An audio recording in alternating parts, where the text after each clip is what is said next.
Charles Manson attracted a group of disaffected young people looking for a way of life different from their parents, with most of them being young women. Why did they buy into his madness? Here's a look at Charles Manson's girlfriends. By the time Manson met 23-year-old librarian Mary Brunner, he already had a long history of manipulating women. After his first marriage ended in divorce while he was in prison, Manson became a pimp and married one of his sex workers to prevent her from testifying against him.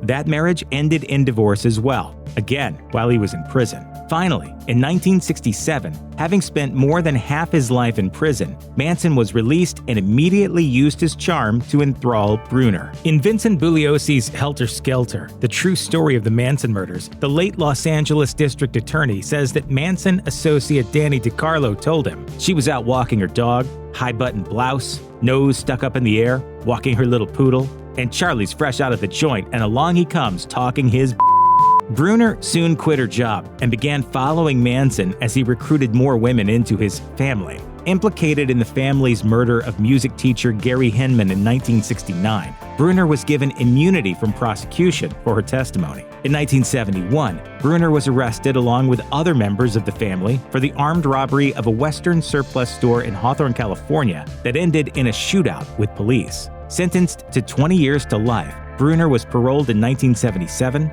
and disappeared from the public eye.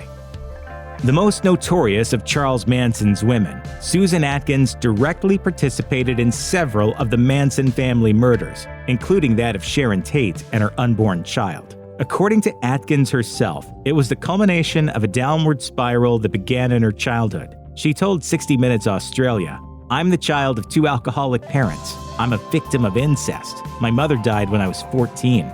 A runaway at 18, Atkins turned to crime and spent 3 months in prison for her participation in an armed robbery before meeting Manson. Sentenced to death for the Tate murders, Atkins instead served a life sentence when California abolished the death penalty in 1972. Atkins became a born-again Christian, denied a compassionate release. She died of brain cancer at the California Central Women's Facility at Chowchilla in 2009. Leslie Van Houten was raised in a conservative, middle-class family in Southern California. According to Ed Sanders, author of The Family, Van Houten was another typical girl next door, a popular and outgoing teen who was even elected homecoming princess by her high school class. Yet all was not well in the Van Houten home. According to court records, her parents divorced when she was 14. Around the same time, she started experimenting with psychedelic drugs, such as mescaline and LSD. After graduating high school, Van Houten attended Sawyer College and earned a legal secretary certificate. However, she grew dissatisfied with the prospects of a typical suburban existence. Seeking spiritual enlightenment, she dropped out, took up yoga, and became involved with the Self-Realization Fellowship. Her quest would eventually lead her to Charles Manson. She told Diane Sawyer, "I heard that he was like Christ and he had the answers. I felt that I had met someone, that by being around him would have a positive change." As of 2021, Van Houten is still in prison for her active participation in the Manson family murders. And though she has disavowed Manson, she has so far been denied parole 23 times.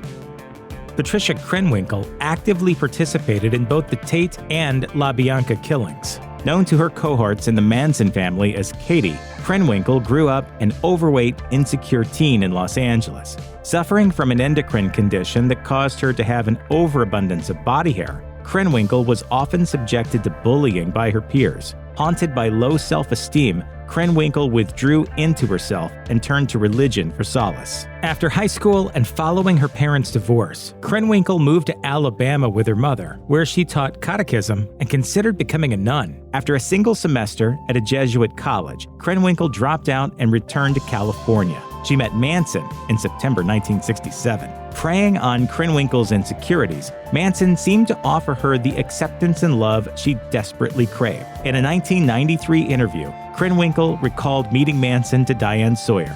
"That night, we slept together, and I felt really loved by him. He said, 'Oh, you're beautiful.' I couldn't believe that. I just started crying. He would look at you and smile, and somehow I felt like, oh, I'm a part of this." Krenwinkel, who stabbed coffee heiress Abigail Folger to death, has been repeatedly denied parole over the 50 years since her imprisonment.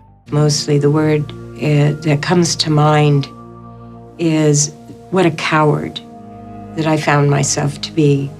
20-year-old Linda Kasabian had been at the Manson family's enclave at the Spawn Movie Ranch for just over a month when Charles Manson ordered her to drive Tex Watson, Susan Atkins, and Patricia Krenwinkel to 10050 Cielo Drive on the night of August 8, 1969. Manson's choice of Kasabian was purely utilitarian. She was the only member of the family with a valid driver's license, and a traffic violation was a legal hassle they couldn't afford. She would again take the wheel to ferry Manson and the group to the LaBianca's home the following night. Linda witnessed 2 of the murders at Cielo Drive and likely prevented the death of actor Saladin Nader the night the LaBiancas were murdered by intentionally directing Manson to the wrong address. Kasabian testified against Manson in exchange for immunity from prosecution and was instrumental in convicting the cult leader. According to a 2009 interview with CNN's Larry King, Linda Kasabian now lives under an assumed identity. At 28, Catherine Scher was the oldest female member of the family and Charles Manson's primary recruiter. According to former Los Angeles District Attorney Vincent Bugliosi, author of Helter Skelter, Scher was an ardent Manson devotee and a skilled liar who improbably attempted to implicate Linda Kasabian as the mastermind of the Tate LaBianca murders. Scher, who has spoken publicly and often about her role in the Manson family, also had the most unusual background of any of Manson's women. Born in Paris, France in 1942, her father was a Hungarian violinist and her mother was a German Jewish refugee. At the height of World War II, Scher's parents, both active members of the French underground, committed suicide. Scher was placed in an orphanage and adopted by an American couple at age 8.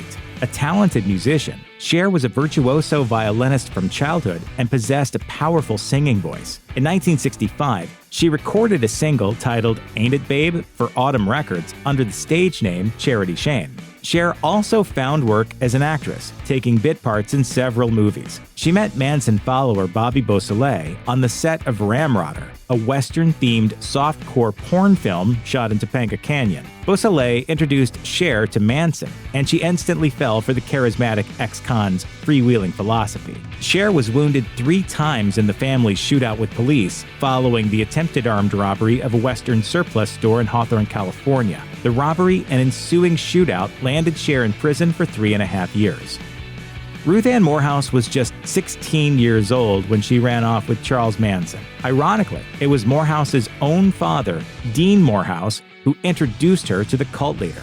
In 1967, Dean Moorehouse picked up Manson, married Brunner, and Lynette Fromme hitchhiking and brought them to his home for a meal. Ruth Ann ended up running away with them. Although Ruth Ann was not involved with the Tate LaBianca murders, she bragged of her knowledge of the crimes, stating that she knew of at least 10 other killings. In 1970, she lured former family member Barbara Hoyt to Honolulu, Hawaii. In a bizarre attempt to keep Hoyt from testifying against Manson, Moorehouse fed her a hamburger laced with 10 tabs of LSD. Hoyt recovered after a brief hospitalization and eventually took the stand against Manson. Moorehouse was initially charged with attempted murder, but never did any time, and reportedly now lives anonymously with her husband somewhere in the Midwest.